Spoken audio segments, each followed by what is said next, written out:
gudoomiye ku-xigeenno mudanayaal iyo marwooyin wasaaradda ganacsiga iyo warshadaha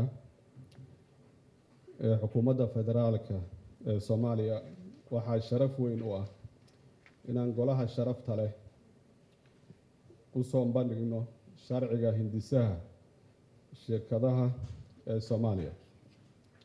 Sharciga shirkadaha waa qayb ka mid ah sharciyada muhiimka u ah dalka, wuxuuna fududeeyaa dhismaha, diiwaangelinta iyo maamulka shirkadaha ganacsiga.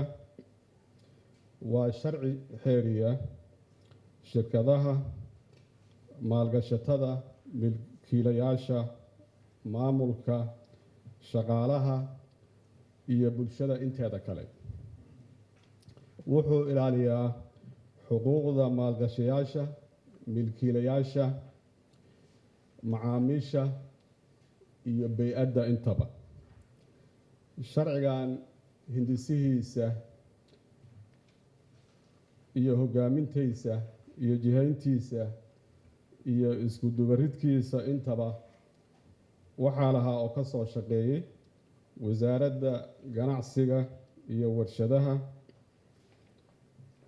Waxyaabaha dhaliyay in la sameeyo sharciga shirkadaha waxaa ka mid ah inuu yahay qayb ka mid ah sharciyada muhiimka u ah ganacsiga iyo warshadaha, wuxuuna daba socdaa sharcigii maalgashiga iyo heshiiskii London ee wadatashiga dowladda iyo ganacsatada public private dialogue si loo hormariyo dhaqaalaha dalka. Wuxuu muhiimad gaar ah u leeyahay xiriirka ganacsi iyo warshadaha ee aan la leenahay adduunka, fursadaha maalgashiga ee dalka, shaqo abuurka iyo dardargelinta qorshaha kobcinta dhaqaalaha. Wuxuu sharcigan inoo sahlaa ka mid noqoshada iyo isbahaysiga ganacsiga adduunka sida WATO, World Trade Organization, COMESA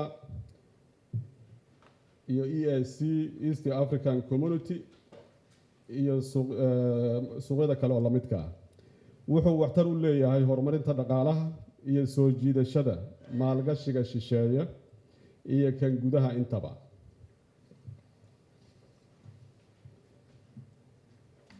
Diyaarinta sharciga shirkadaha Soomaaliyeed waxaa iska kaashaday wasaaradda ganacsiga iyo warshadaha, sharciyaqaano Soomaaliyeed iyo kuwo ajnabi ah. Wuxuuna soo maray marxalad kala gedisan oo ay ugu horeysay dib u eegis lagu sameeyay sharciyadii ganacsiga ee dalka iyo kuwa dalalka Islaamka, iyo wareysyo kala duwan oo lala yeeshay hay'adaha dawliga ah iyo ganacsatada dalka.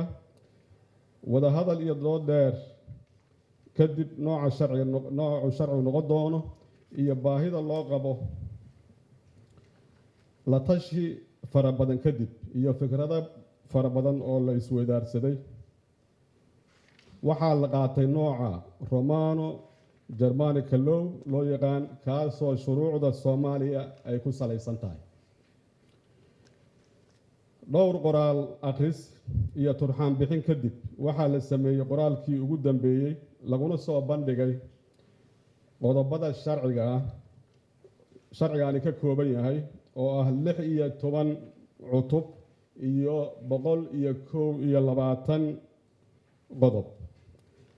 Noocyada shirkadaha iyo saami qaybsiga, nidaamka diiwaangelinta, nidaamka kala dirista shirkadaha iyo khasaare qaybsiga, siyaasadda iyo maamulka shirkadaha, kaydka qoraalka, xogta iyo dakhliga shirkadaha intuba waa ku cad yihiin sharcigan. Wasaaradda ganacsiga iyo warshadaha iyo sharciyaqaano Soomaaliyeed iyo gareeqaanka guud iyo bangiga adduunka ayaa ka wada qayb qaatay akhriskii koowaad oo iska kaashaday. Kadibna waxaa lala wadaagay ganacsatada Soomaaliyeed, wasaaradaha ganacsiga ee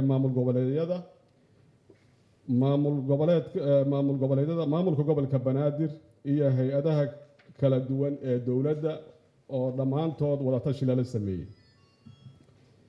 waxaan usoo gudbinay kadib wasaaradda cadaaladda sharcigan iyo arrimaha garsoorka oo iyaguna akhriyey soona turxaan bixiyey.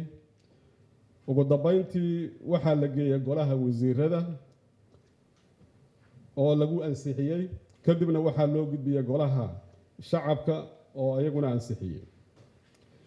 sharciga shirkaduhu wuxuu muhiimad u leeyahay fududeynta adeega ganacsiga iyo maalgashiga, diiwaangelinta shirkadaha, xogta ganacsiga, fursadaha maalgashiga iyo wixii la mid ah.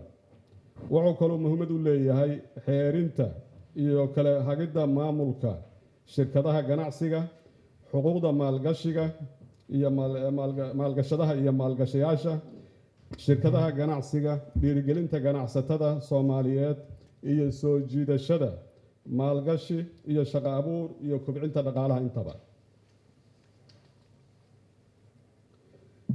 sharcigan wuxuu muhiimad u leeyahay xeerinta shirkadaha iyo ilaalinta xuquuqdooda ganacsatada, saamileyda iyo dadweynaha, suuqgeynta wax soo saarka dalka iyo macaamilka shirkadaha adduunka, fulinta ballanqaadkii dowladda ee xoojinta wada shaqaynta dowladda iyo ganacsatada iyo hantiilayaasha, meelmarinta hadafka dowladda ee dhanka sharciyada iyo siyaasadda kobcinta dhaqaalaha oo ka mid ah nolosha isbahaysiga ganacsatada iyo ganacsiga adduunka.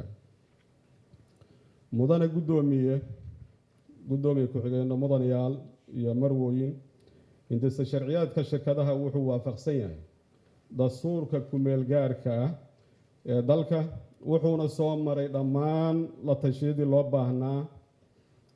si cadna wuxuu uga jawaabaa muhiimadda siyaasadda dowladda Soomaaliya ay ku horumarinayso dalka. sidaas awgeed mudane guddoomiye ku-xigeenno, mudanayaal iyo marwooyin, waxaan si xushmad iyo sharaf leh aan idinkaga codsanaynaa